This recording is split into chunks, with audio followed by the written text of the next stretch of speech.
No. We'll start.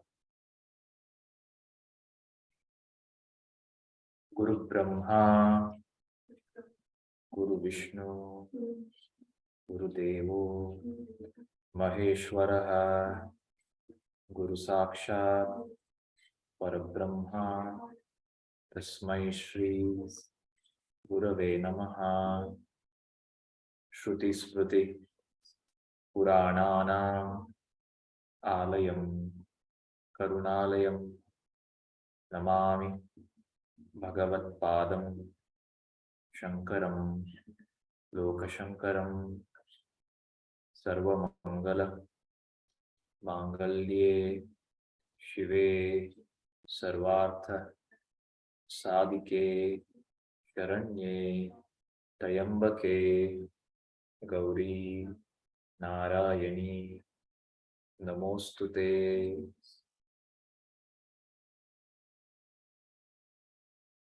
My pranams to all. Slowly open your eyes.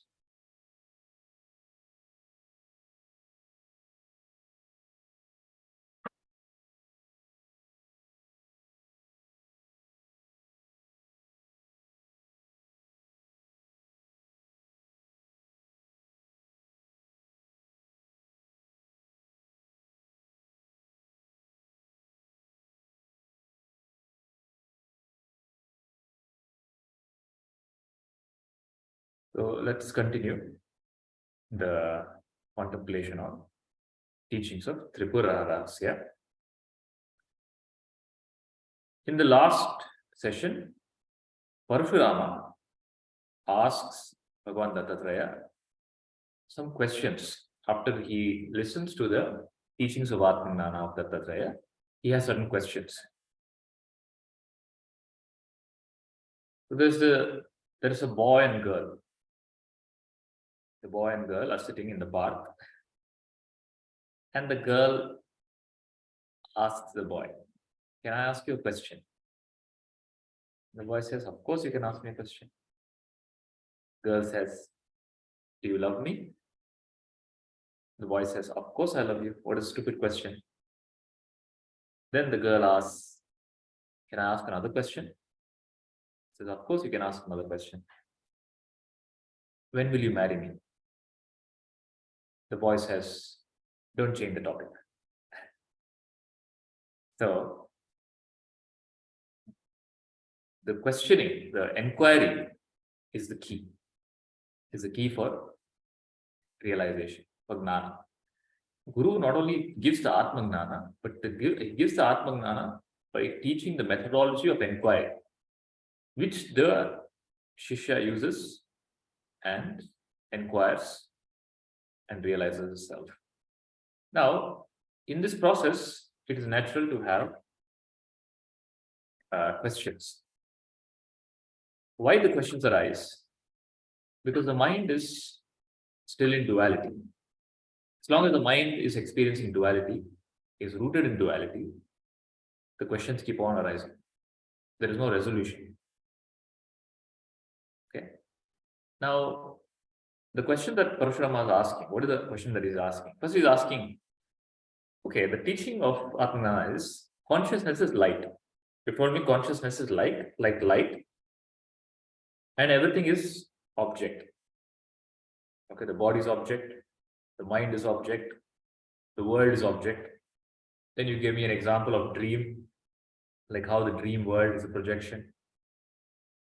So the light is consciousness, and I am the light. Then object is anatma. So you gave me atma, anatma, viveka. I am atma, the light. I am the one who is illumining the anatma. Now, the moment you say this, you are bringing in duality. You're telling there is atma and there is anatma. How can there be? Then there's again duality. There's something called atma, which is light. Then there's something called object, which is not consciousness. So there are two things: object and consciousness. Object can be anything. Object can be world, object can be mind, object can be intellect, object can be body. But whatever the object is, it's now duality. There are two things now: consciousness and object, light and the one that is, what it's illuminating object. How can that be? Then there are two. Then what is this thing about non-duality? That's the first question. Then the second question is, you said, you spoke about mind. You said mind is a tool of consciousness. The mind is used by consciousness to experience and to project and to create. I understood that everything is a projection of the mind. Like you gave me the example of the dream. In the dream, the entire dream world is projected by the mind. Then you go on to say mind is consciousness. Okay, there's no such thing as mind, and mind is consciousness. Now, does the mind really exist? Is there a mind? And how can mind be consciousness? How can mind and consciousness be the same? Because mind is jada, consciousness is chetana. How can mind be consciousness? Then he goes on to ask, then the mind projects a world, okay? But this projection is not the way you're telling me. You're telling me, you're giving me example of a dream, and you're giving me example of a mirage, like a mirage. In a mirage, the water appears to be there, but it's not there. But that's not the case with the world that I see. In the world, if I am thirsty, I can go take a cup of water and I can drink it, and it satisfies my thirst. So it's not like it's unreal. I experience the thirst and I experience the quenching of the thirst with the interaction with the object. So how is this what you say is unreal? It's not unreal. It is real because it is not like a mirage. I can see, I can touch, I can experience, and there's a useful purpose that it solves. Now, when it's solving the useful purpose, how is it unreal? Okay. If something is unreal, it cannot solve a useful purpose. Like, for example, the money that I get in my dream cannot solve the useful purpose in my waking. That is unreal, I understand. But in my waking, when I'm experiencing the waking world, there are useful purpose. There's something, if I'm thirsty, I drink water. If I'm hungry, I can eat food. If I need a house, I can get money and I can build a house. So all these things in the world are solving, or they're fulfilling a purpose. Okay. Then how can you tell it's unreal? So I'm not able to understand how the world is unreal. Then he goes on to ask, last question. Even if I understand, before that, you call it as unreal. Then you gave the example of, so he's holding on to the examples that are given by the master, and he's holding on to the logic of the explanation, the insight behind the example, and he's using the same and asking the question. So you gave me an example of rope and snake. Then there's a rope. Then I'm superimposing a snake. Fine, fair enough. But why is everybody seeing the same snake? Why somebody is not seeing caterpillar? Why somebody is not seeing something else? How come the projection, if it's my mind, I am projecting it, how is it everybody is seeing the same projection? Everybody should see their own projection. Everybody should superimpose something else on the rope. Maybe something, somebody should, at least there should be a difference in snakes. Somebody should see a rat snake, somebody should see a cobra, somebody should see a green snake, but everybody's seeing the same snake. How is that possible? Then the last question he asks is, even when I realize that the snake is actually the rope, okay, what is the guarantee that again I'll not see the snake again? That means, let's say I realize the self, and you say self is always realized. Okay, if self is always realized, still there's jiva is created and the jiva is avidya. Now, what is the guarantee that the jiva realizes itself? Okay, again self is realized, again jiva is projected with avidya. Do you get the questions? Are all the questions clear that Parashuram is asking?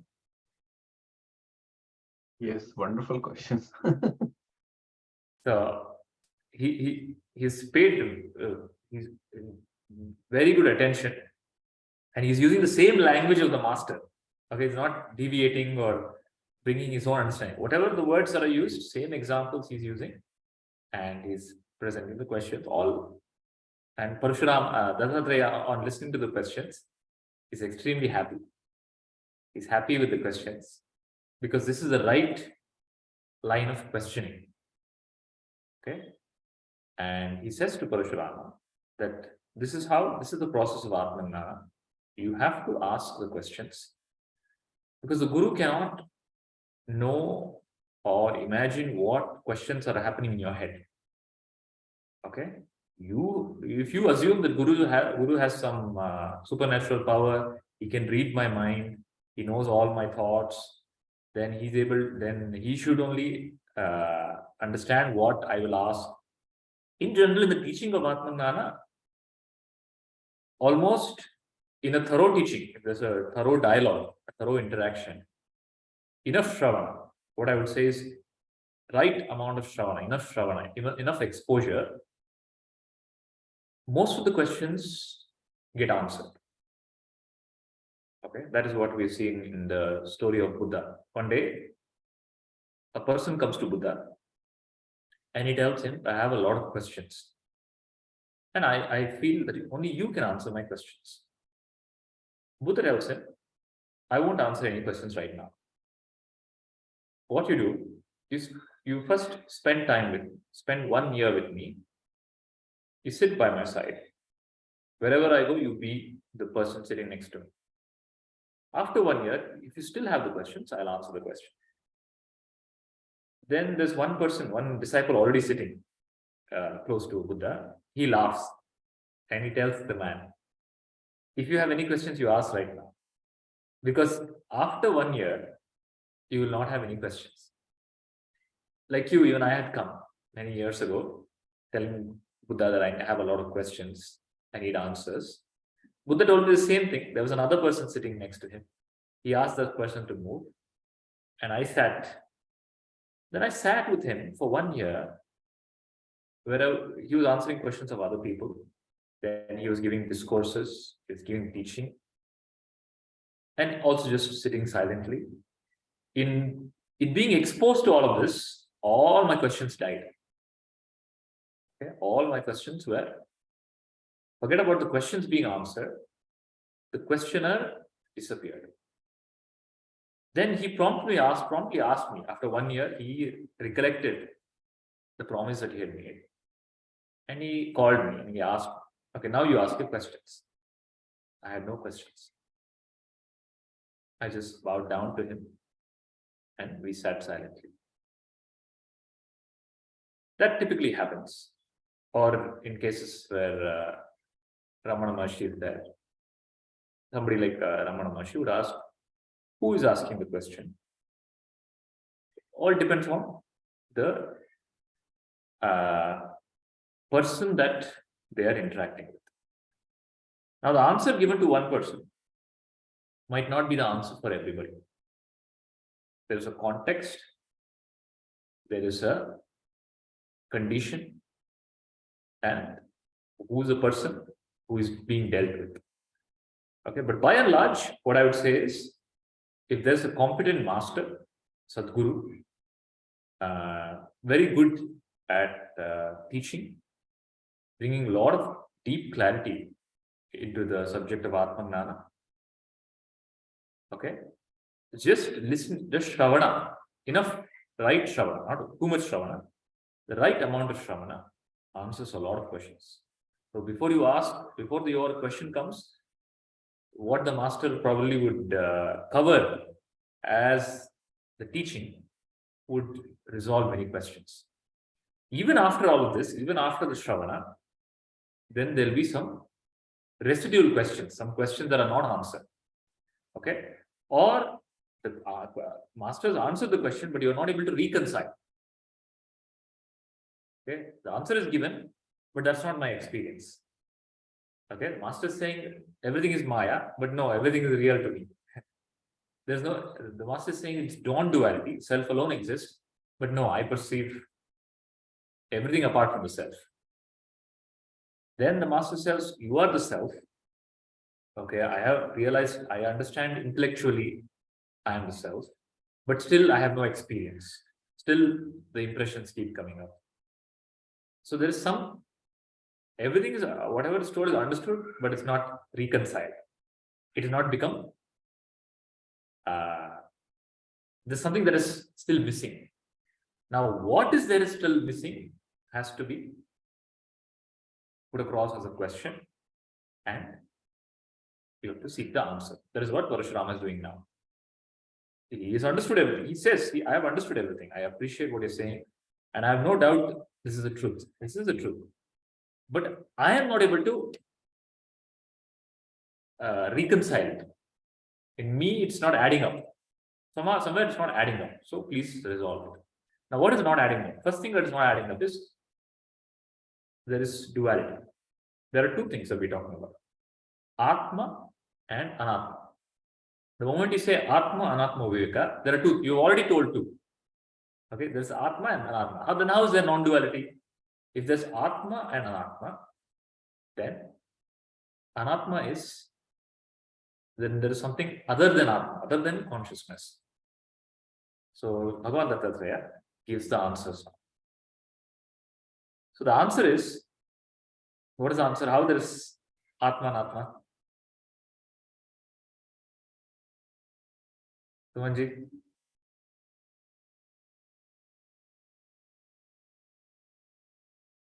So there's light and there's object. There's two. Are there two? No, it's like our dream, isn't it? Brahman alone. In our dream, when I dream,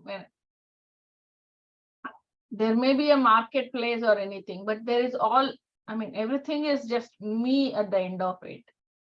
So it is just Maya. So the Maya is an appearance. What is an appearance is not real. And what is not real is not, it does not exist. It's not two. So when the Parashurama is asking the question, the mistake he's making is, he is considering light, he's acknowledged light is real, but he's acknowledging object also as real. Okay? Object is not reality. It's like in the mirror. In the mirror, there is an apple. So are there two things? Mirror and apple? There are no two things. There is only one thing. Apple is an image in the mirror, and the image is not real. It's not an object. In that sense, there is no such thing as object. There is only a concept in consciousness. Now, just because there's a concept in consciousness, it is not concept and consciousness. Now, to understand this, you have to understand the example of, there's a wave, there is a foam, then there is bubble, then there is ocean, and there is water. Now, how many things are there? Wave, foam, bubble, ocean, water. So many objects are there. There's only water. Water appearing as wave doesn't make it two things. There are no two things. Water appearing as or multiple things. There is no duality in that sense. There is no object called wave, foam, bubble, and ocean. It's only water appearing as all of this. So consciousness appearing as object, appearing, not real. It has never become real. Like in the dream. Just because there's a experience. Experience is not a testimonial for reality. Do you understand this? Experience is not testimonial for reality. So there's an experiment that is done, very popular on the YouTube now. You can watch it.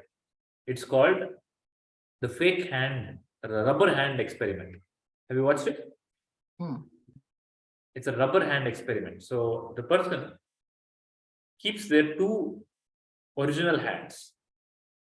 And in between, there is a partition and there's a rubber hand that is kept. So with your real hand, there's a rubber hand that is kept and your other real hand is on the other side. Okay. Then what they do is they give sensation to the rubber hand and the real hand, which is on the other side of the board. Just to train your mind that you're experiencing the rubber hand. Okay. Then there is a pin that is that pricks both the rubber hand and the original hand. So just a few seconds into the experiment, you believe that that's my hand. Okay. Then a person brings the hammer and he hits the rubber hand. This person reacts as if he's on and he screams, shouts. Okay. And many people experience pain.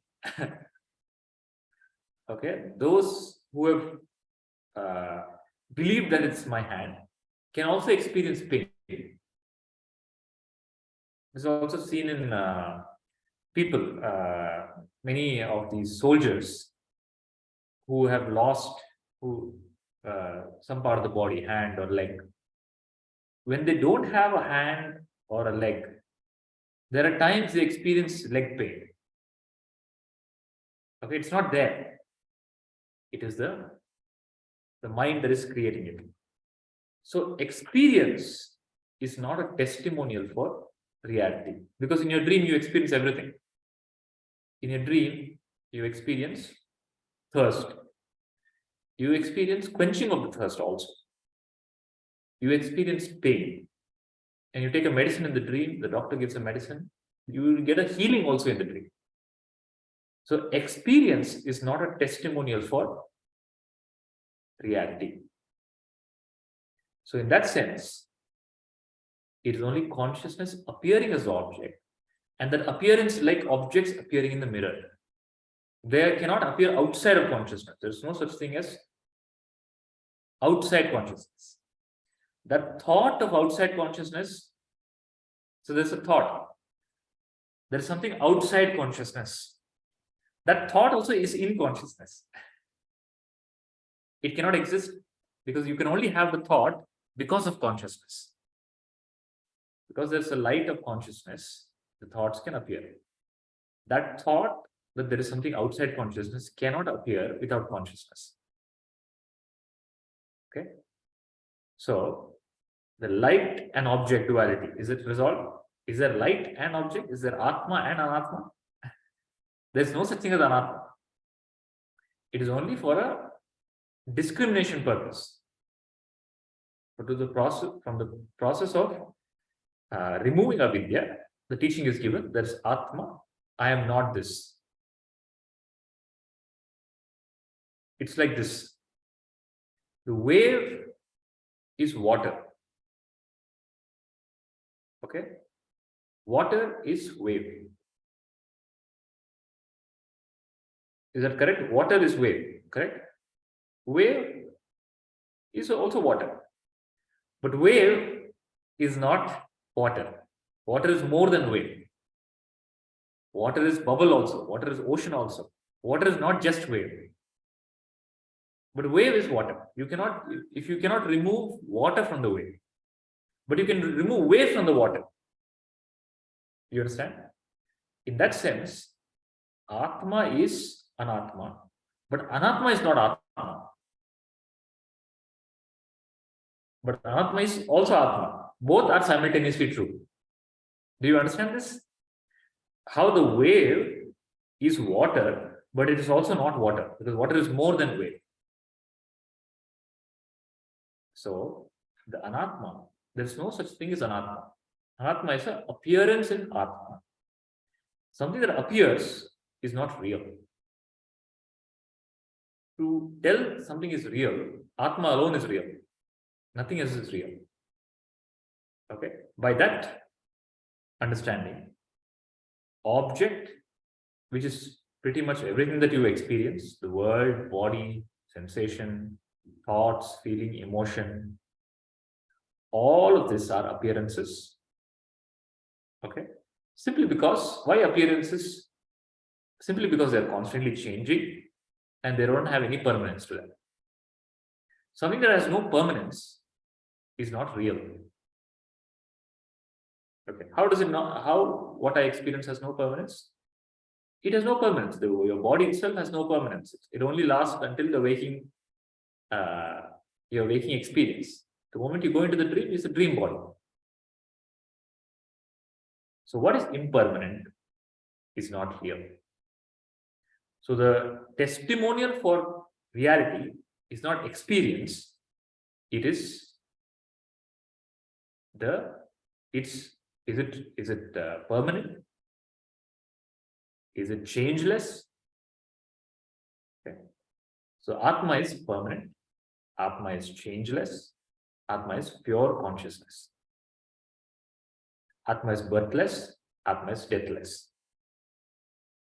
And all of this, everything else is in Atma as appearance. Hence, there is no duality. To say duality, there should be two, but there's no two. There's only an appearance. Appearance doesn't make it two. So it's like this, you're sitting in a room. You are sitting in the room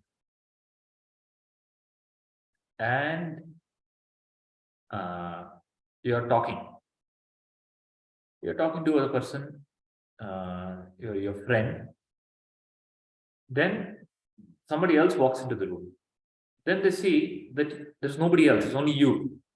You're talking to yourself. You're hallucinating another human being. Okay, so if you go to the mental hospital, there are many people who are in their cell and they have company in the cell when there's nobody there.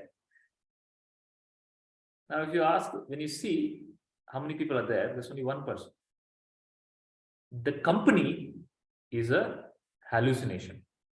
In the same way, the duality is Maya, it's not reality. Okay? So, the Maya is what is creating a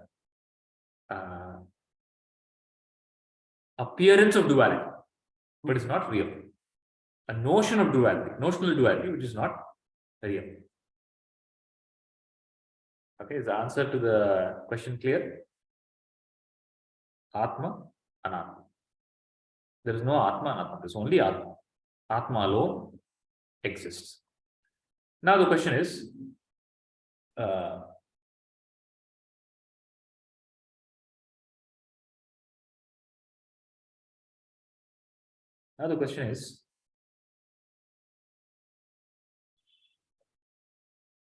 mind.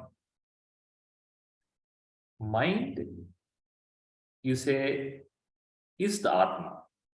How can you say, because and he is using the reference, if you remember, of Janaka Maharaj. Janaka Maharaja gave the teaching of to Ashtavakra that mind, pure mind, is Atma. And in the elaboration of that, we understood the example is given by many masters. Sri Ramakrishna Paramahamsa also used to tell the pure mind is nothing but the self.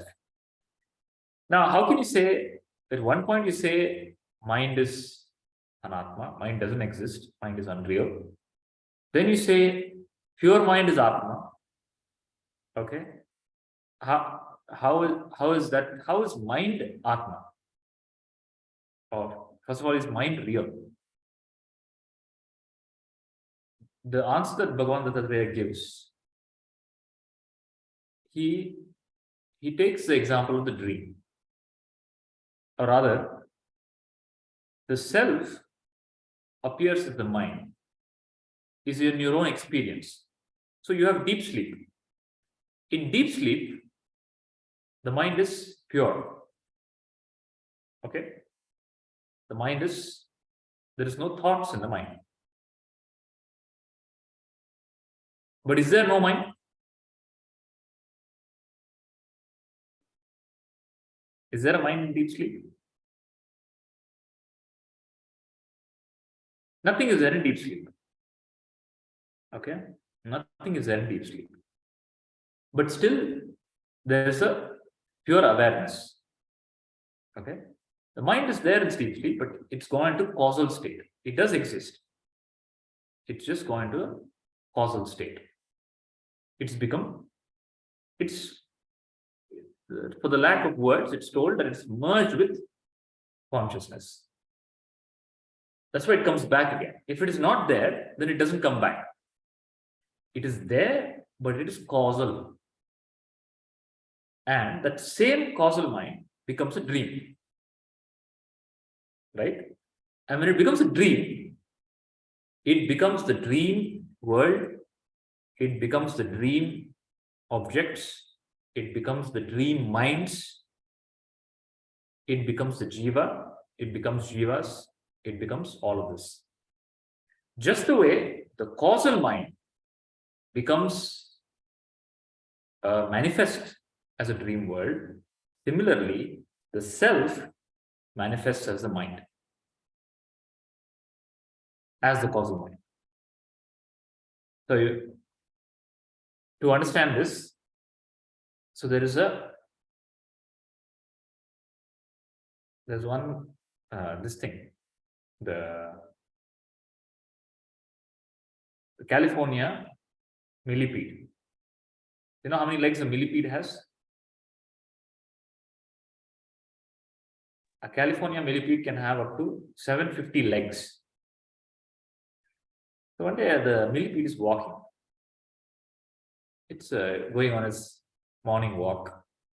Then a frog sees it. The frog has only 2 legs. And the frog comes to the millipede. Every day it's watching the millipede and it's fascinated. How I have only 2 legs. I cannot understand having 700 legs. How do you know which leg to put first? Okay, how do you make sure this leg doesn't touch that leg? How do you not fall down? How do you even operate? It's a very complex for a person with 2 legs to understand. So it goes to the millipede and it asks, Baba Millipede, how? You have 700 legs. How are you able to manage? Or more than 700. How do you know which to put first? How do you manage them? When you feel a sensation, how do you know which leg is itching? Where I have to, how do you know which is hurting? Okay. The moment it asks the question, the millipede is also puzzled. It becomes aware of the 700 legs. Okay. And it falls down. It tells, I had never thought about it. Now you put this into my mind. You have ruined my mind. I cannot walk. I don't know. Now I'm confused which leg to put forward. It was happening all this while by its own. Now I have to think about it. Okay. And it falls down. And it's very angry with the frog. So mind is of 2 types. Okay, there's an individual mind. What is this? The one that is trying to figure out how many legs are there. Then there's a mind that is already operating that leg. You understand? There is, and how is that legs operating? There's some intelligence, right? Without intelligence, can the legs operate? Without the millipede falling down. That means there is some intelligence that is taking care of that activity. Okay, and that intelligence is a blind spot to one part of that intelligence. Do you understand? Consciously, that millipede doesn't understand that intelligence. Okay, but that conscious part of the millipede is also part of that intelligence. Do you understand it? So in the dream, when you go in the dream, you are projecting the dream world, but you also are deluded by the dream world, where you don't know that you are projecting the dream world. It is your own mind appearing as a dream world and own mind appearing as one tiny mind, with giving the experience that I am in this dream body, and has a blind spot about the one intelligence that's operating the whole. Do you understand? Shishadri. Guruji, is it the dreamer is becoming the dream or dreamer's part of the mind now that we talked about that is becoming a dream? So what is becoming the dream is that dream is appearance. Dreamer is an illusion. The dreamer only exists in the framework of a dream. The moment the dream disappears, the dreamer also disappears. Sorry, I think the dreamer is not the right word to use here. The sleep, the person who is sleeping. The person who is sleeping for all practical purposes doesn't exist. When the dream is happening, where is the person who is sleeping?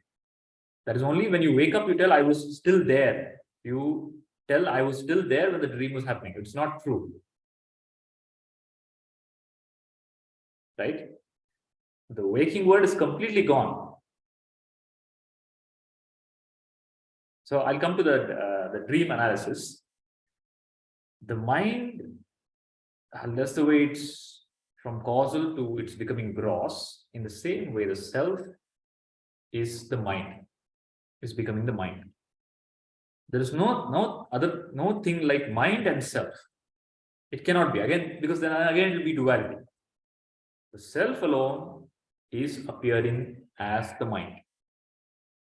Okay, but the only difference is the clarity is, and the self is Tripura Devi, Adi Parashakti, Brahman. The only difference is the self is like a magician.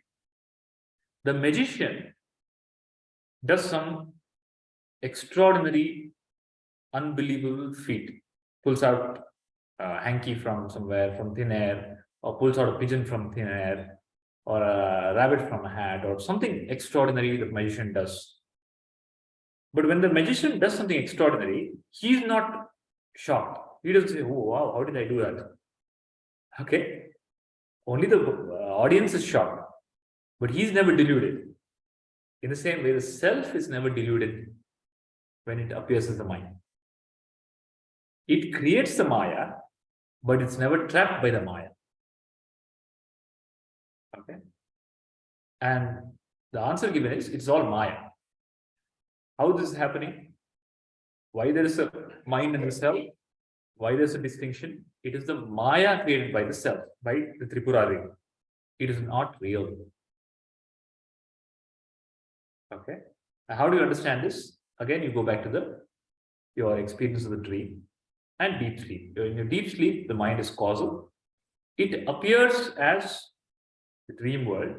In the same way, the self appears as the mind. So you cannot say the mind is Jada. If you say mind is Jada, then there is Chetana and Jada, again duality. Because the consciousness is the mind is sentient. It is also consciousness. Because in consciousness, there's nothing apart from consciousness. So mind is consciousness. And that's why Janaka Maharaja or the scriptures or in many other places is told, a pure mind is self. Now, what is this pure mind? A pure mind which is free from Maya is nothing but the self. Okay, but then the teaching is also given, I am not the body, I am not the mind. That is just to separate out what is Atma and what is Anatma. Both are true depending on what stage it is spoken at. But ultimately, there is no such thing as mind. It is only self appearing as the mind. And a mind which is pure. When you say pure, it is free from limiting thought patterns, all limiting beliefs. Okay? Practically, it is free from Maya. That mind which is free from Maya is self. Because there's nothing else. That same self is appearing as the mind. And that's why it's told in the scriptures, consciousness at rest, without any thought, without any perception, is pure consciousness. And consciousness in motion is mind, is called mind. Any doubts in this? Mind and self?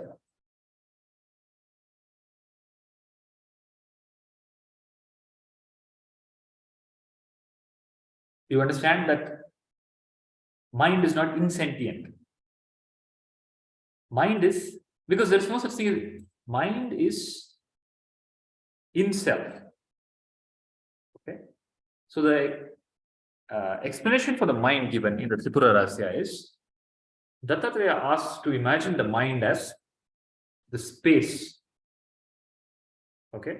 Now, for any creation to happen, for the artist to do a painting, the artist needs a canvas. So, in consciousness, which is beyond everything, in pure awareness, first a space manifests. When I say manifest, space is imagined, conceptualized. And within that space, and what is that space? Is that space Jada or Chetana? Is it sentient or insentient?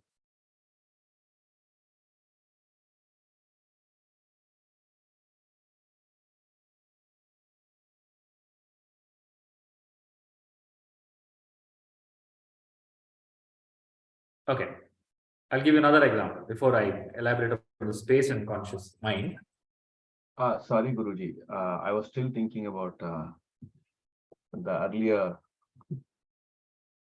What earlier? Which question? How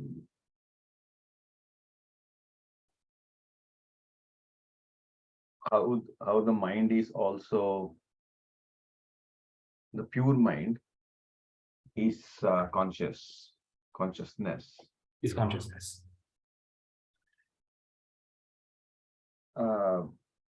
Say for example, in Nirvikalpa Samadhi, only pure consciousness, the pure mind is there because there are no thoughts. Correct. So in that state, we say because mind needs to realize its own nature. That's the realization. So Nirvikalpa Samadhi, this question also Parashurama asks. In that case, Samadhi should be realization. Because in Nirvikalpa Samadhi, there's pure mind. Okay. But the Nirvikalpa Samadhi, you say, is not the end. You say Saha Samadhi is the end. Then how am I to reconcile that mind is consciousness?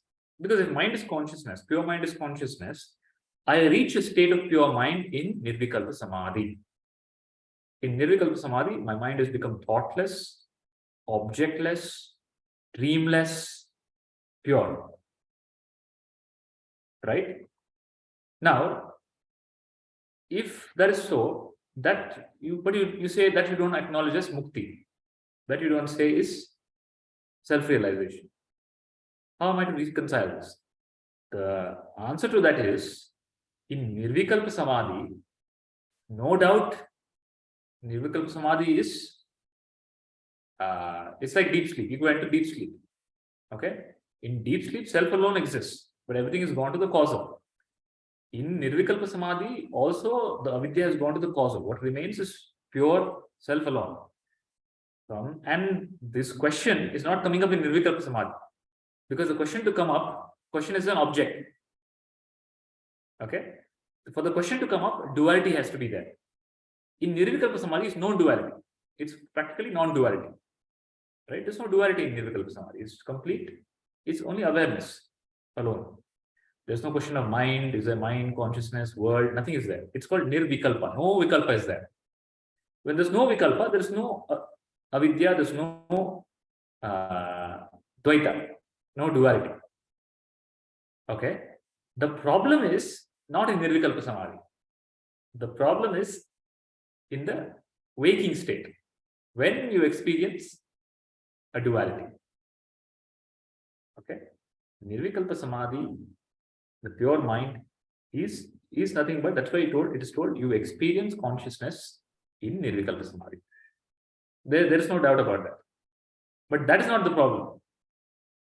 The problem is not deep sleep. The problem is not nirvikalpa samadhi. The problem is not sleep. The problem is my waking state. Okay, in my waking state, how do I reconcile? The mind is the self. To understand this, I'll give another example. So you have a dream. In the dream, you're in Paris. You're eating ice cream. Okay. Now, for you to experience that, for the mind to project that, the only way the mind can project and give an experience is by becoming it. You understand? So, if I see the key, the only way I can cognize, understand, perceive, and experience it is if my mind takes that form. So the mind has to take the form, become the object for it to appear, be cognized, experience. The mind has to become the seer. You think the mind only becomes a seer? No. In the dream, and this is very evident in your dream, the mind not only becomes a seer, who is the dream body, the mind becomes a seen also, and the seeing also. The seer, seen, and the seeing, all three are mind. Okay? And that mind is only in the framework of that dream. When you, in the waking, you see a seer, seen, and what is that? Seen. Is that seer, seen, and seeing the same as a dream seer, seen, and seen? Is it? No. So is that mind the same as this mind? So for the mind to, for you to experience something, the mind has to become, like just the way the mind becomes the seer, the seen, and the seeing for the experience to happen. In the same way, the consciousness becomes the mind.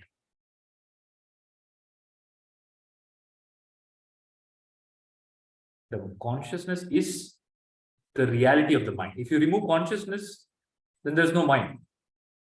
But if you remove mind, there is still consciousness. You understand? So mind, a pure mind, devoid of seer, seen, and seen. Okay? Or rather to say devoid, in unified. Seer, seen, and seeing, the reality of seer, seen, and seeing is unified as one. The Tripura is gone. There is one reality. And that one reality is mind, and that one reality is self. Sharadi, question? Sorry, I'm still in Nirvikalpa Samadhi. Nirvikalpa Samadhi. What is the doubt?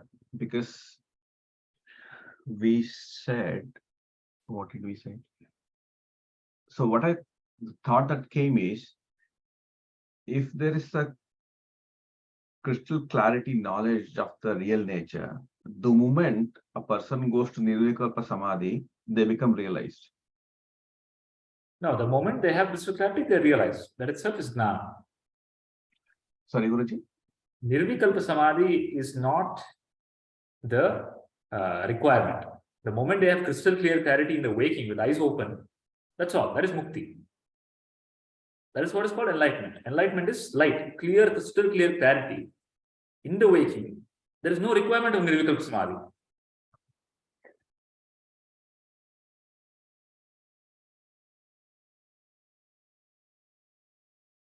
You understand?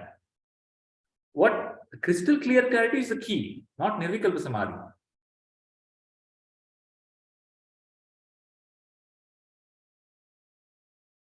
Do you understand it? So Shankaracharya tells all samadhis are useless. Gnana alone is the liberator.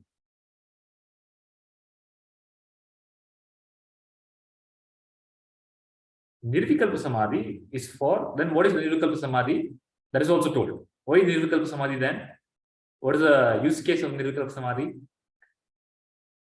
That's what. The desires, no desires, no thoughts. It is Vasanakshaya. It's Ah. called Vasanakshaya. There are some tendencies. It's called Prarabdha Karma. Prarabdha. All those are burnt in Nirvikalpa Samadhi. That's all. But Nirvikalpa Samadhi is not Gnana. But in the Veki state, because of these vasanas, though in theory one knows I am Atman, but the conviction to know that I am Atman is blocked by these vasanas. That is what is called that is what is called crystal clear clarity. Then it's not crystal clear clarity. We told crystal clear clarity. Crystal clear clarity is devoid of these strong vasanas. They might be there. But in Veki world, is it possible to have that crystal clarity? Yeah, that is that is what is called Jivan Mukti, you know. I mean, but in order to do that, is it important to have that realize in Nirvikalpa Samadhi first? No.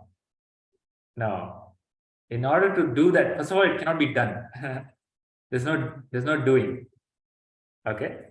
How the crystal clear clarity happen is Shravana and Nidhyasa. Crystal clear clarity, I'll tell you. The only way of crystal clear clarity is Jyot se Jyot jagao. The crystal clear clarity is Jyoti. The Jyoti is that like a candle, Jyoti, can only be lit by another candle, another light. Now, where is Nirvikalpa Samadhi in between?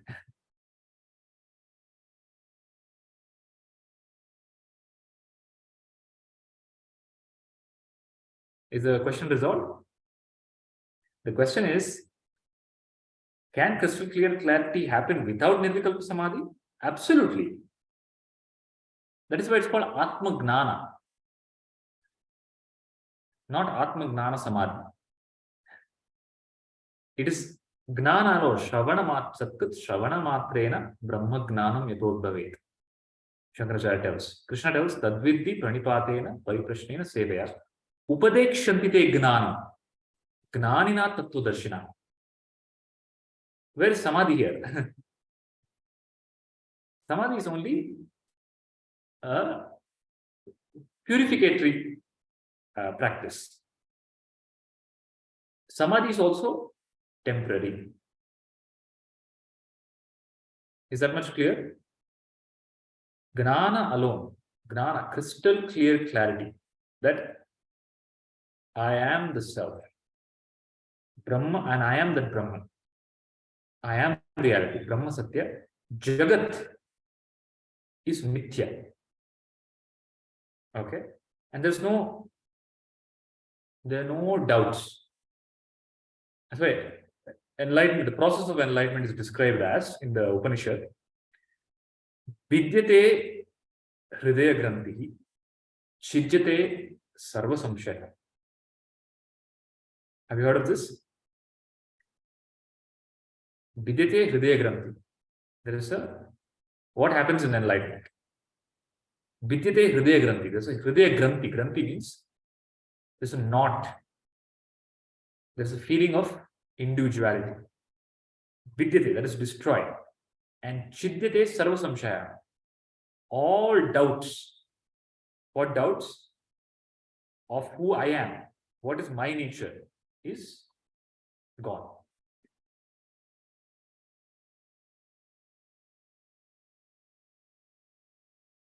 Guruji, then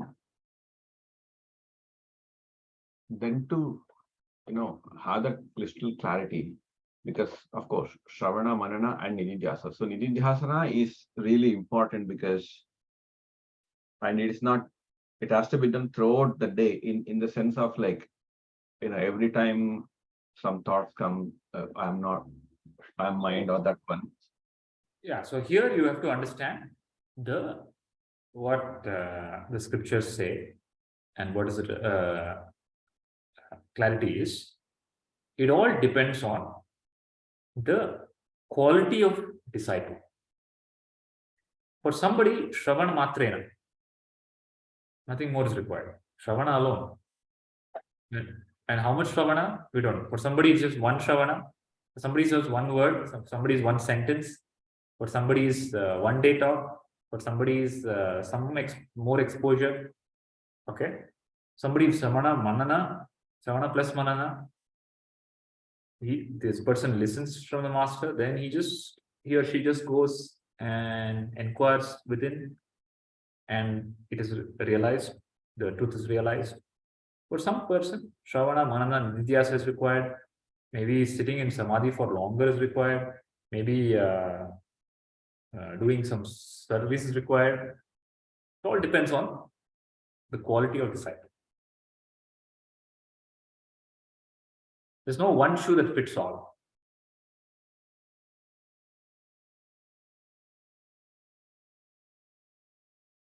But nothing is possible without Shravana.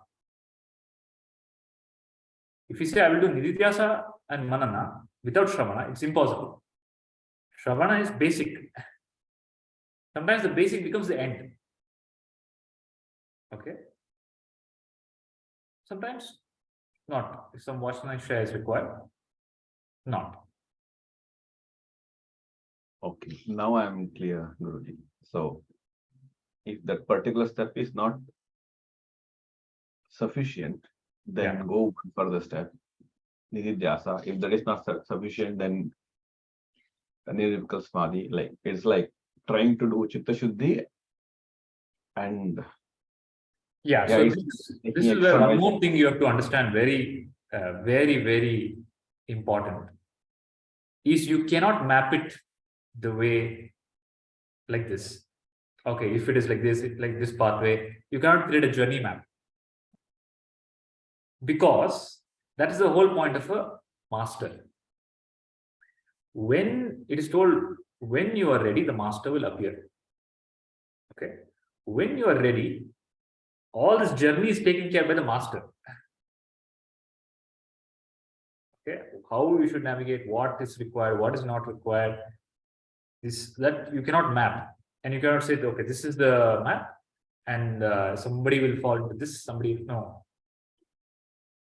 It is a master-disciple relationship. That is the glory of the master.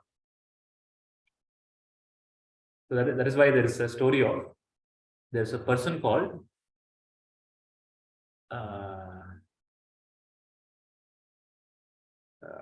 this Shankaracharya had a few disciples. One of them is a very dull-headed person, very dull-headed. The dull-headed person, other disciples are very intellectual. They talk like Shankaracharya. Okay, somebody was a Brahmagnani from the childbirth.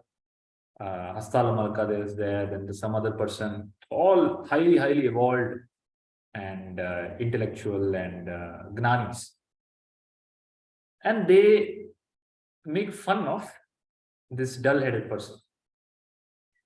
When they make fun of this, Shankaracharya is able to, in the story that is told, Shankaracharya is able to know, and immediately he does a sankalpa for this disciple.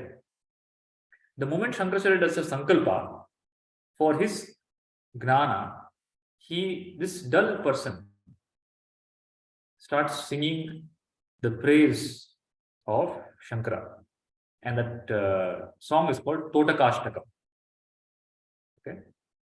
Vidita Kila Shastra Sudha Jalade Mahito Mahita Panitartanide Hridaye Kalaye Vimalam Charanam Bhavashankara Deshika Mesharanam. He starts singing. Now, which journey map will you put this into? Okay. It is the Guru's Sankalpa. Now, what Shravana did he do? What Manana did he do? What Nididhyasa did he do? What Samadhi did he do? His job was cleaning the clothes of all these people. Okay. And when the Guru meets Sankalpa, it's over. So, ultimately, this is what it's called in the Guru Gita, Dhyana Moolam Guror Murti, Puja Moolam Guror Padam, Mantra Moolam Guror Vakhyam, Moksha Moolam Guru Kripa. Now, by and large,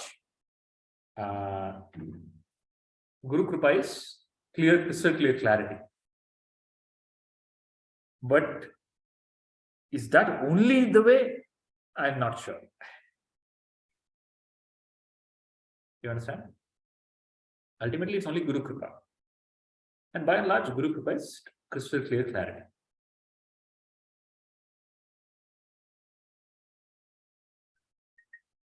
Is it resolved? Is Nadvikalpa Samadhi clear? Sadhana clear? Yes, very much, Guruji. So then, the question is, everybody's seeing the same snake. Or before that, I see, how can you call this as Maya? Because I am able to drink water and quench my thirst. So that is already answered by telling experience is not testimonial for reality. So the example that Bhagavan Dattatreya gives is, he tells in the dream, there is a man who goes into the forest to cut wood. Okay, he wants wood to light a fire in his house to cook. He goes to the forest. How can he cut wood? He needs an axe. The axe is also in the dream. The wood is also in the dream. The fire is also in the dream.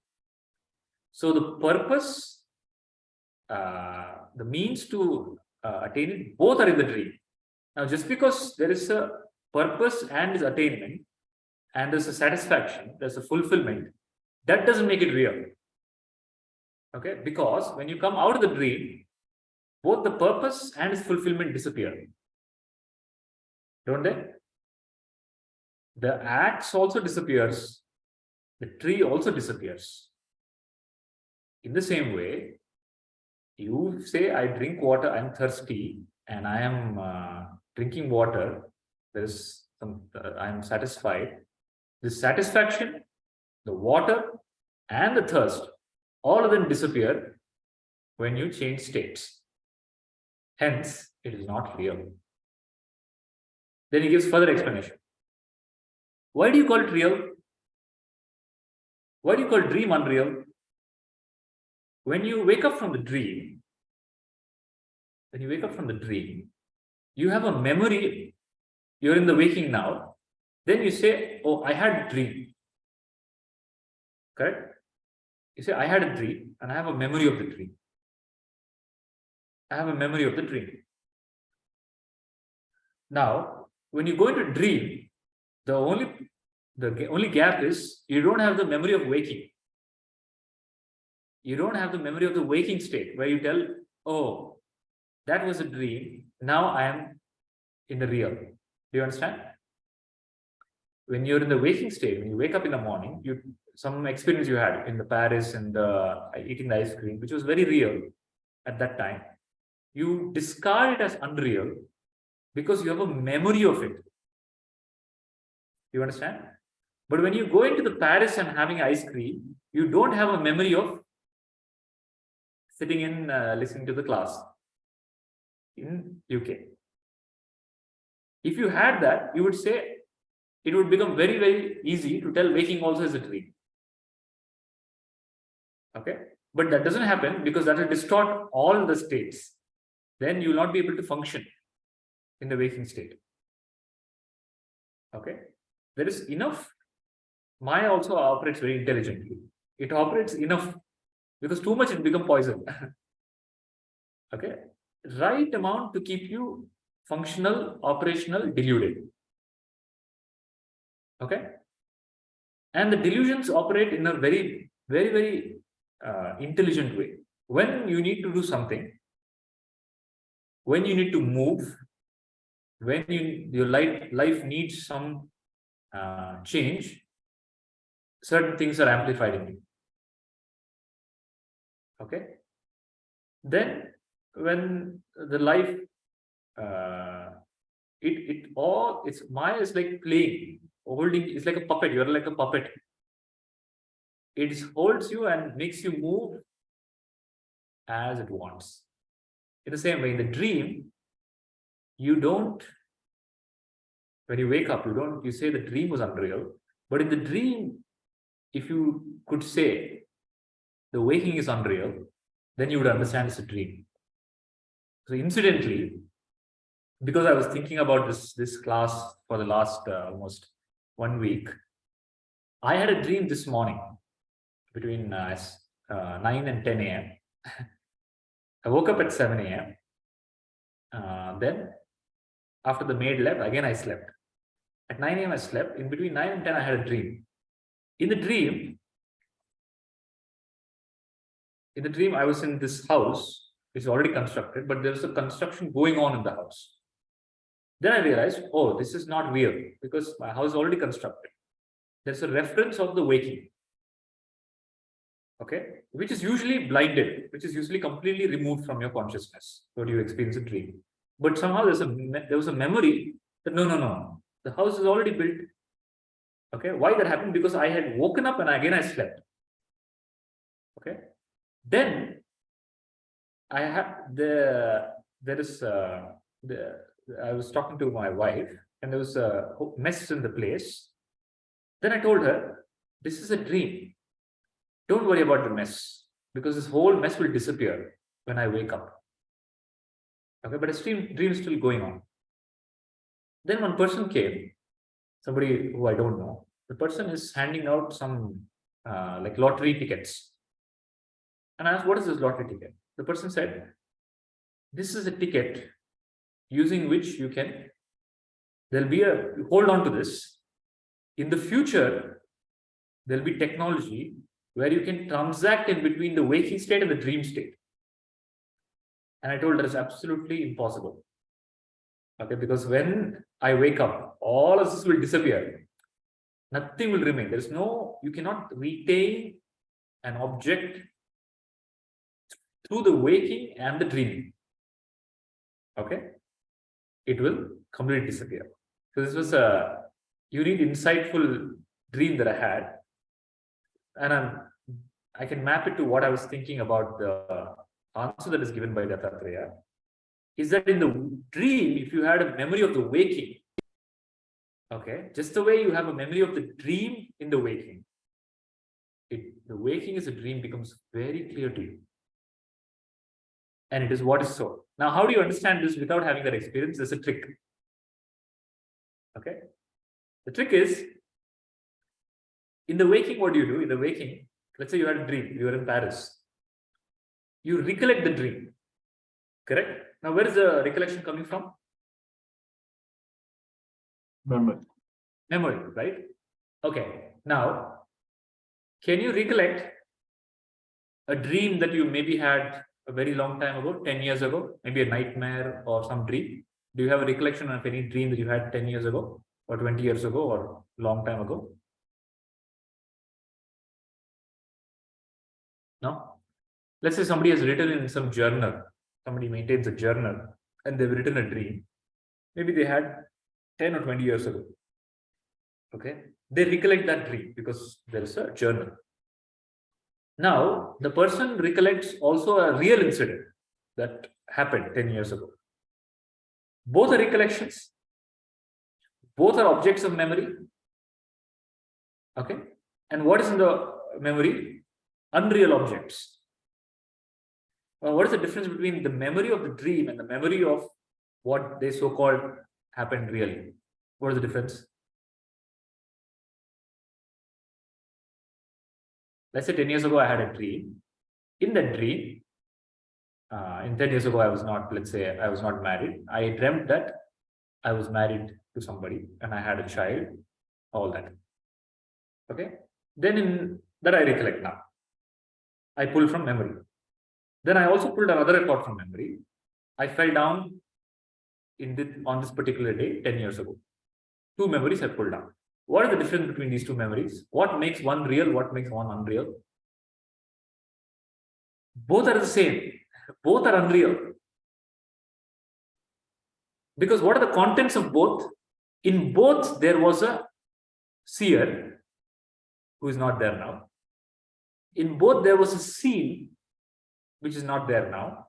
In both, there was a seeing experience, which is not there now. Now, if you remove all this seer, seeing, what else is left? Both the seer, seen, and seeing is not there. Okay. The world, you say, oh, the world is still there. The world that I experience, it's not there. That world that you fell in is not there anymore. It's a completely different world. You understand? So both were dreams. The only difference is one had a tag called reality, one had a tag called dream. But the contents of both the boxes were the same. What are the content? Object, subject, and experience. Now the object is not there, subject is not there, experience is not there from the memory of the dream. Similarly, in the so-called real memory, object is not there, subject is not there, and experience is not there. What is there is self alone. Now, by that logic, what you're experiencing now, there is an object, there is a subject, there's an experience. Is it real? Because this will soon become a memory, no? This will become a memory soon. Means what? It will remain as a record. That means the object that is there now, that you're experiencing, is unreal. Because it's going to disappear. It's going to become an object of memory. The subject that you're talking about, that you know now, is unreal. It will become an object of memory. And the experience will become an object of memory. Now, in this whole thing, now, in the present moment, what doesn't become an object of memory? It's Sakshi. It's the one that is out of it. And it is out of it right now, this moment. And that is why it is told, you are that. This moment. You cannot get Atmangnana. You cannot be enlightened. Because you are not in bondage. The Bhagavan Dattatreya beautifully tells. He tells what is bondage. There is a mirror. Okay, there's a mirror, right? And there's an apple in the mirror. Correct? What is that? There's an appearance of an object in the mirror. It is unreal. Right? In the same way, bondage is an appearance in the mirror. You understand? But you perceive it as bondage is the wrapping around the mirror. No. Bondage is an object in the mirror. It is also an object, appearance. It is not real. Because you are not the subject, you are not the object, you are not the experience. You are the Sakshi. The one that is the pure witness of all of this.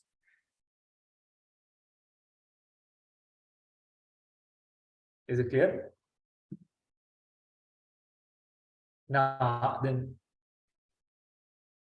and the answer to the question that how everybody is seeing the same Maya? No, everybody is not seeing the same Maya. That is only an assumption that you have. Like in the dream, you see 1,000 people. Okay. And the whole dream is a projection of your mind. The mind that is projecting the dream is also projecting an experience of the dream in all the so-called minds. First of all, there are no so many minds. There are no many people. There's only one mind that is projecting. So you're in Paris eating ice cream. You see all the tourists. Then the question is, okay, if this is a dream, how all the tourists are seeing the same Paris? Because it's also part of the same dream. Do you understand? That notion that they are also seeing something same or different is still part of avidya. First of all, there's an avidya, there's somebody else when there's nobody. Okay? Then there's a notion of their perception, which is second level delusion. Do you understand? First of all, the other itself is not real. Now you're talking about the perception of the other. Still part of the tree. The other is part of the tree. The perception of the other is a part of the tree. Then the last question of, is this clear? Shall I go to the next question? Any doubts? Parashurama asks, what if it becomes reversed? What if I realize the self and again I fall into Maya? So the answer to that is twofold. Okay. Realization of self simply means you realize I am pure awareness and that everything was only a dream.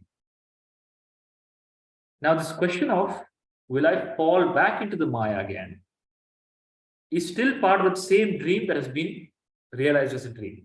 It is nullified. The question itself is invalid. Will I, your imagination of, oh, what if I wake up and again fall, is still part of this dream only. You understand? It's still part of, you're still in duality, trying to think about the reality. The answer that Bhagavan Dattatreya gives is, you have to completely annihilate even a trace of duality in your consciousness. That means full awakening, crystal clear clarity. Okay. When that crystal clear clarity comes, it is a point of no return. Then this question itself is invalid. This question that, can I slip into ignorance? You have already crossed, you've gone beyond this question. You have become the self. You've realized I am the self. Okay. This question is still part of, there is still some trace of duality. That's why this question is arising. So a person who has gone beyond or who has realized his self, Gnani, there is no more, ignorance cannot catch him. Because he has transcended ignorance. He has realized himself. That's why he's a Gnani. There's no more fallback. The second part of the answer is the Gnani, the body mind, has some vasanas. Okay. Now the vasanas can arise and can give an impression that there is some change happening in Gnana. So this is understood from the story of Sri Ramakrishna Paramahamsa. Ramakrishna Paramahamsa is experiencing Mother Kali. Then Totapuri comes, is a Sadguru. And Totapuri is a Vedanta. And he tells him to drop the illusion of, even the mother is an illusion. And Ramakrishna Paramahamsa drops the illusion. Okay. And he is sits in Nirvikalpa Samadhi for many days. And then he is in Sahaj Samadhi. He's established in Sahaj Samadhi. When he's established in Sahaj Samadhi, many years later, he gets cancer. When he gets cancer, his disciples, who cannot see him that way, they come and tell him, you are such a upasaka of Devi. You please ask Devi that to cure the cancer, to help you eat something. If not cure, at least that you eat something. He's not able to eat at all. He's not able to put food inside. Ramakrishna listens, as in he does what his disciple asks him. He prays to Mother, oh Mother, please help me so that I can eat. The mother appears and she tells him, what are you talking about? You are eating. You are eating through all these people. Okay? Momentarily, that knowledge, there's a vasana that arose. Okay. And then mother corrects it, tells him, you're the self, you're Atma. Now, just because that for the purpose of teaching the world or whatever, for whatever purpose that happened, still doesn't affect the Gnani. Okay? The Gnani, there's no falling down from Gnana. It could be a momentary, the Vasana can present itself for the purpose of Loka Kalyana, to give a message or teach or whatever. But that doesn't mean the Gnani has lost awareness. There is no such thing as losing awareness. But losing awareness is also part of Maya. That has been, you've already crossed over that with clarity. Is it clear? So can Atmagnana be reversed? That question is invalid, because there's no, the reversal and the beginning both are in Maya. When you realize the water appears as a wave, the water appears as ocean, the water appears as a foam, it doesn't matter. Nothing affects water. Okay. The self is realized. That's the end. There's no fallback from that. But for that to happen, the Dattatreya emphasizes of the duality has to be annihilated. There should be no trace left. Crystal clear clarity. No, not even, there should be no trace left of duality. Okay, no doubt that this is Jagat is Mithya and Brahma Satya. Unshakable clarity. And that unshakable clarity is realization. And from that realization, there is no fallback. Any doubts?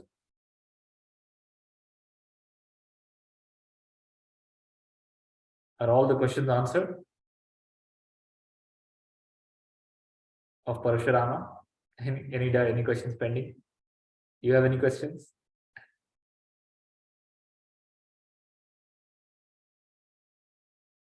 So the aspect of a Gnani is further elaborated in the next chapter. One more question is raised now by Parashurama. Now he understands all this. All these doubts are cleared. He tells, now tell me about Gnanis. So people who have crossed, why they are of different categories. Okay, why, if Gnana is the same, if you say it's crystal clear clarity, and to say that somebody is a Gnani, they should have crystal clear clarity. If they have crystal clear clarity, why is that there's a difference in Gnani's behaviors? They should all be the same, right? Because they've all realized the same thing, Brahma Satya Jagat Mithya. Then why is there a difference in Gnanis? Is the question that he asks. The answer to that we'll take up in the next episode.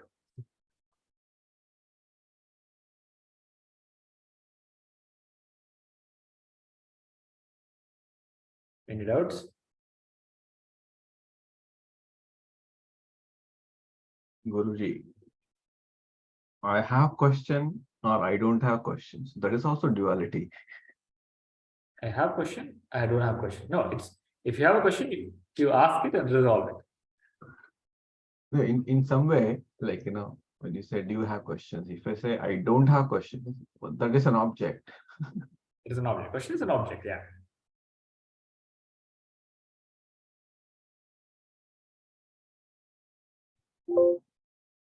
I have something, Guruji, regarding this,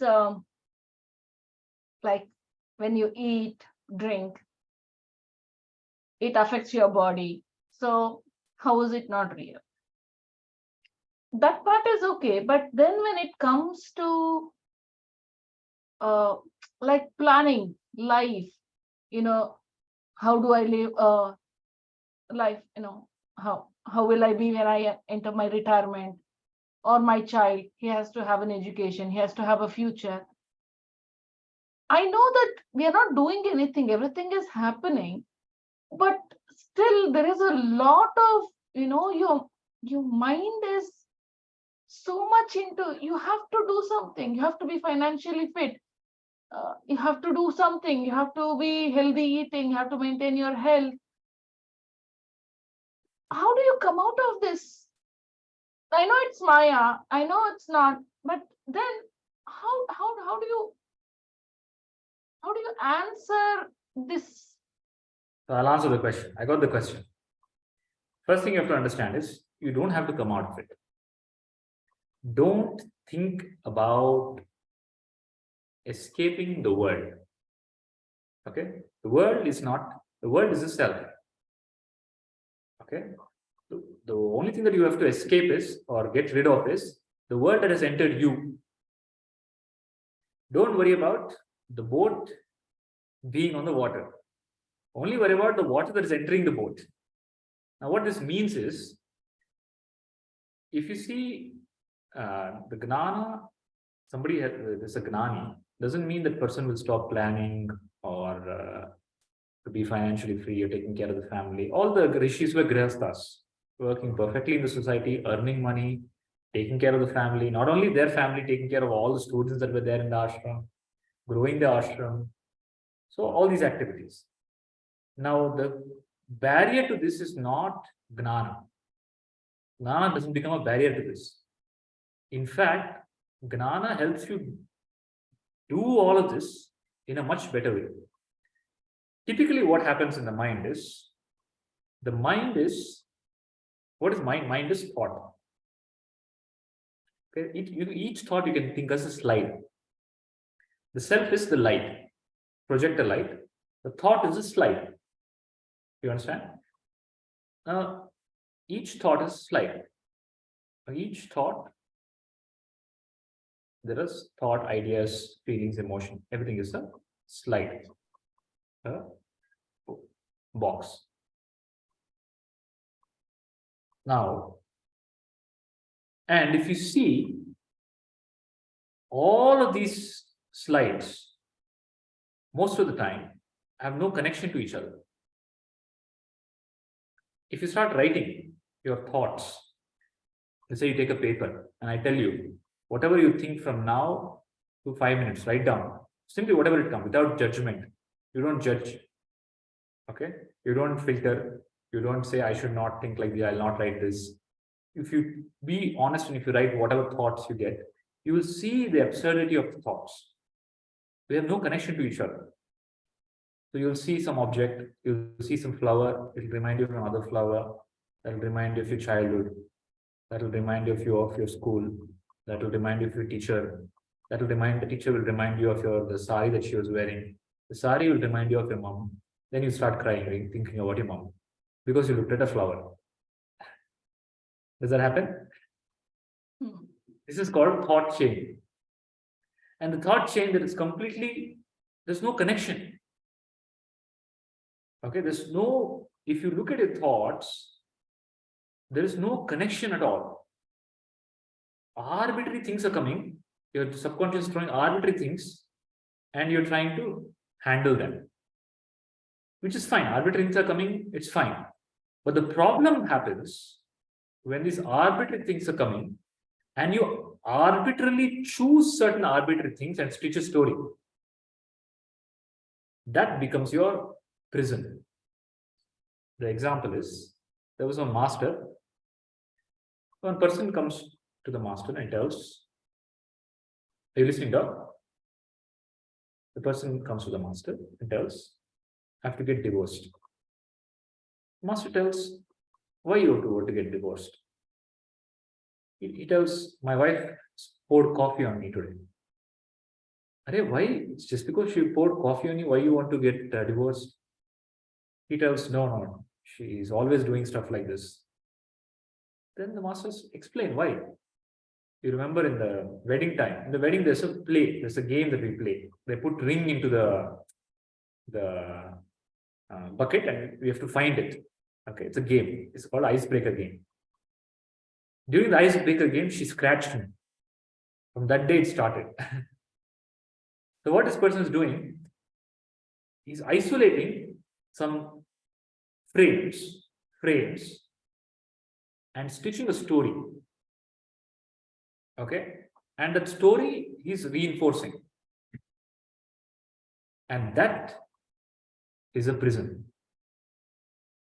That is the problem, not planning. Now, what happens is when you plan, this story will start affecting your plan.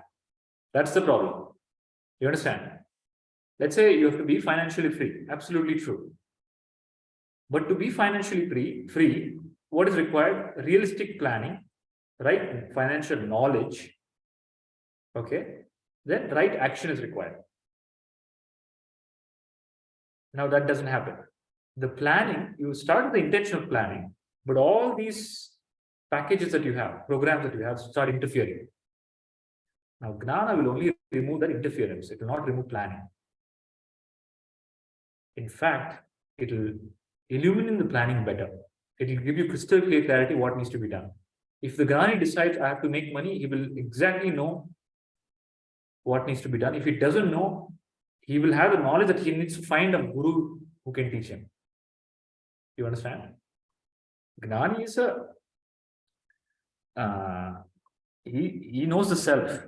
Just because he knows the self doesn't mean he knows how to make money. To make money, he might need to find a financial mentor. Okay. But there's no noise in his endeavor in planning. There is no anxiety in the planning, and there's no attachment to the result in the planning. That's the difference. What is the difference between Gnani and Agnani? Gnani also plans, Agnani also plans. Okay. Action. Gnani also plans with crystal clear action. Agnani probably also has crystal clear action. So there are so many people who are very well versed in the subject of finance or whatever, that making their life better, career. They also act with crystal clear clarity. Then what is the difference between Gnani and Agnani? End result. Not attached to the results. Gnani is not disturbed. Gnani is not disturbed because of the result. Now, just because he doesn't, the result doesn't affect him, doesn't mean he'll do wrong action. And compared to the Agnani, Gnani's action is more in tune with reality.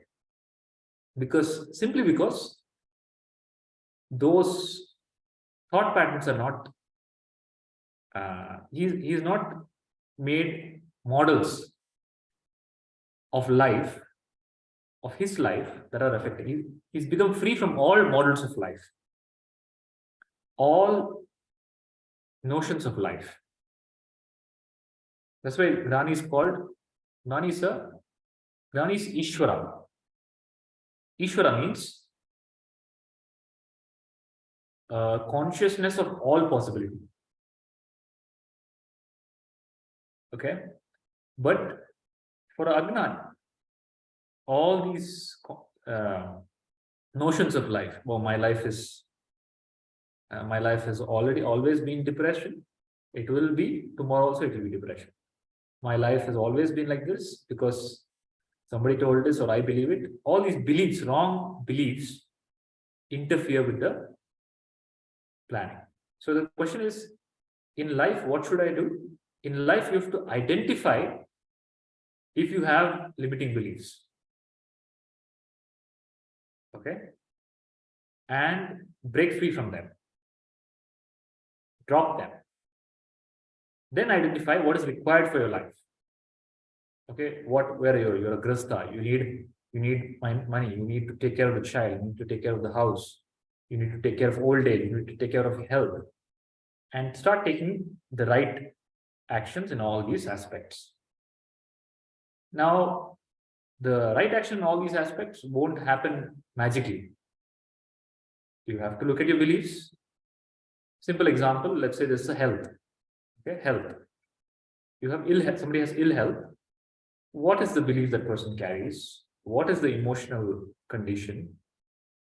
what is the stress, what is the food habit, everything has to be looked at. Okay, and then navigated out.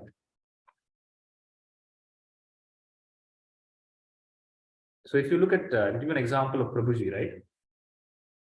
Prabhuji, from in his 40s and his 50s, had a very stressful life outside with the office, but inner state is deep inner peace.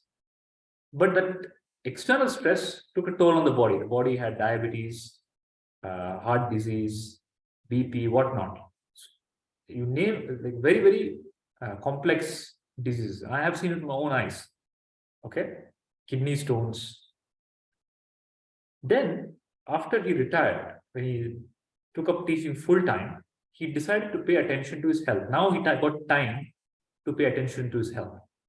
And in a few years, he reversed everything. Just in a few years, he reversed diabetes, reversed everything, and he looks now 10 years younger. Okay, how? Sankalpa, clarity, right action. Okay, but Agnani will be like, oh, it's done, what can I do? It's impossible. So many belief systems will start interfering. But Agnani it takes action, plans, execute, and is detached from the result. Do you understand? So what should you do? Plan for You retirement. should do everything perfectly, and that is called Karma Yoga.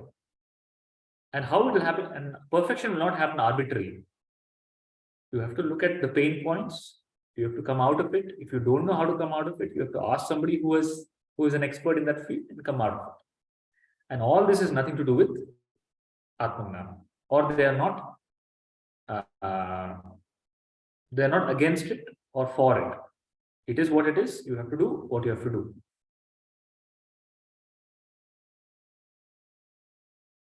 You understand? But people mix up everything. Spirituality means I should not think, I should not do financial planning. God will take care of everything. No. Spirituality means I should not aspire for money. No. Okay, so all these notions you have to break free from.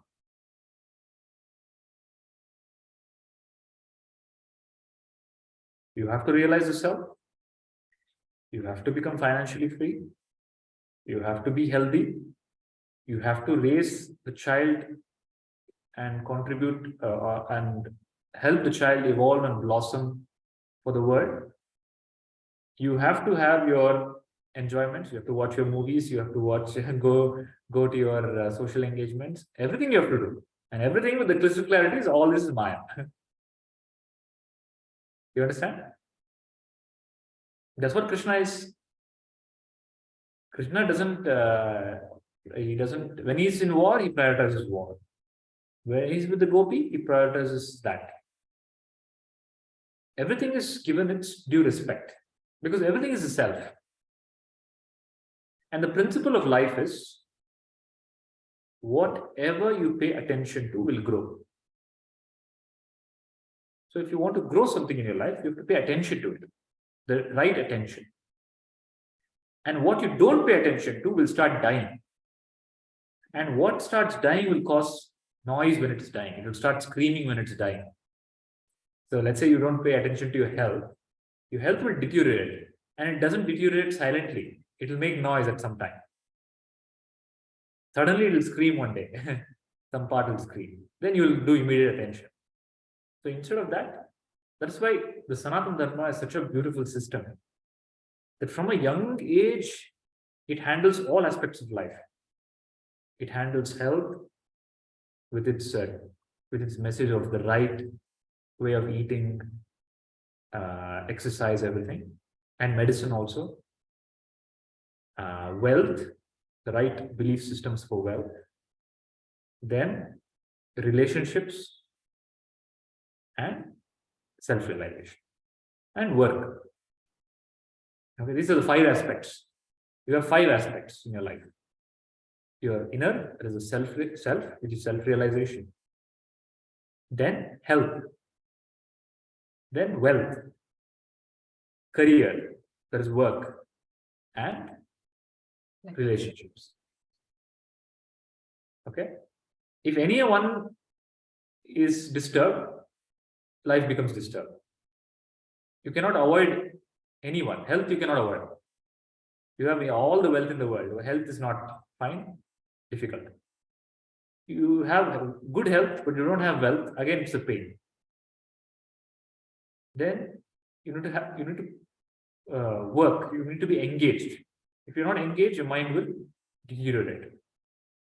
Then you're a human being. The human as an aspect of society. That's why Krishna tells in the Bhagavad Gita, Parasparam Bhavayanta. Human being is created to be with other human beings, to nourish and enrich others. If you're isolated, again your mind becomes ill. Then you have to have Atmana. If that is not there, again you are ill. So all these aspects you have to give due respect and due attention. Now that means you have no time to waste. That means life is filled with action.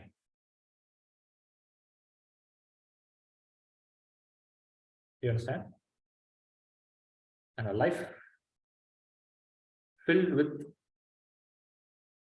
creative action is called enlightened life. Any doubt? Sumanji, is the question answered? Yes, good. What issue is clear? It's clear, but that again, how to it scares when I think of the future. For past is all gone now. I know that there is a sort of that fear, that scared. I know it's the wrong thoughts. Fine. How do I remove that thought? I don't know. Somewhere there is theory there. How to now? I understood. So the practical is I have to do a session for that.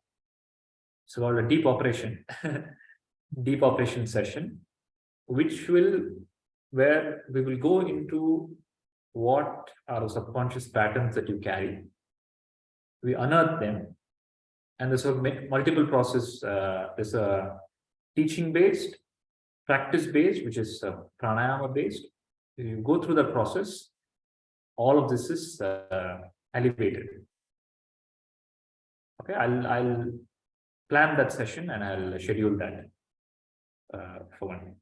So I myself have gone through that with Prabhuji. It's a practical session where you go deep into your subconscious, find out what patterns are running your life, what are your pain points.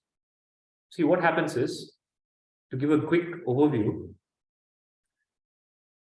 all the problems that we have right now, in whatever stage in life we are now, are coming from the programs that we picked up in childhood.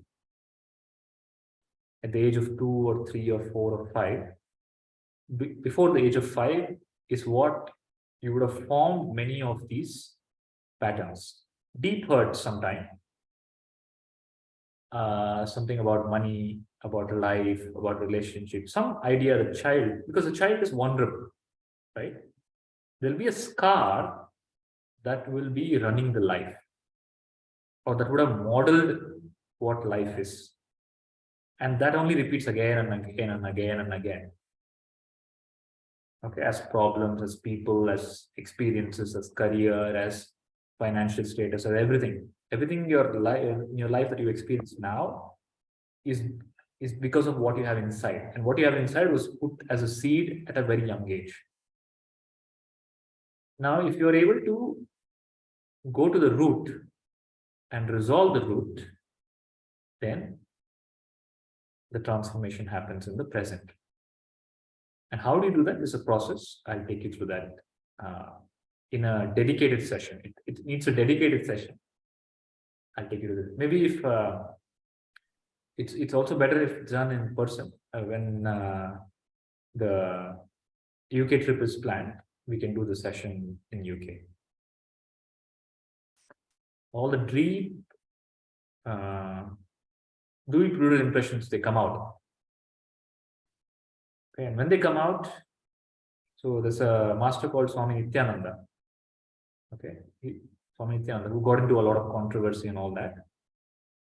But he also propagated this practice. There's another master called Goodrief. So it's a process of completion. There's something incomplete in you. When you resolve that, people are able to cross over barriers. Somebody stuck in some problem like health or finance or relationship. It is because of some deep-rooted impression, which will be resolved, and then immediately the life transforms.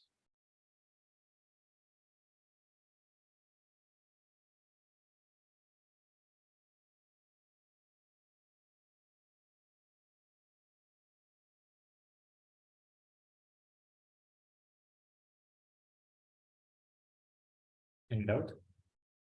So we'll do that another dedicated session.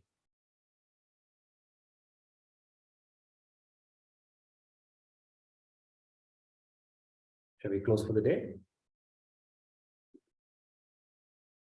Loka samasta sukino bhavantu. Loka samasta sukino bhavantu.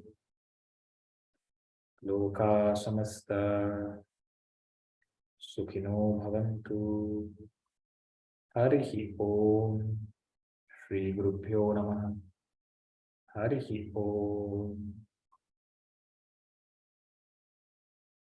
Hari Om. Hari Om, Guruji. Hari Om, Guruji.